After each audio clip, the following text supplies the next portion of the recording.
Hello guys, if your display is not working on Redmi Note 14 5G, you can try soft reset the phone. For do this, you just need to push power button and volume up button together for around 10 seconds. After that, your phone will vibrate twice, and after second vibration, you release the buttons. So let me try.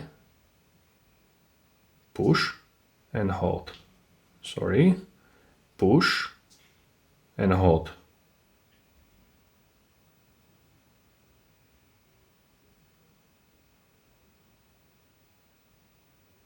And after second vibration, release the buttons.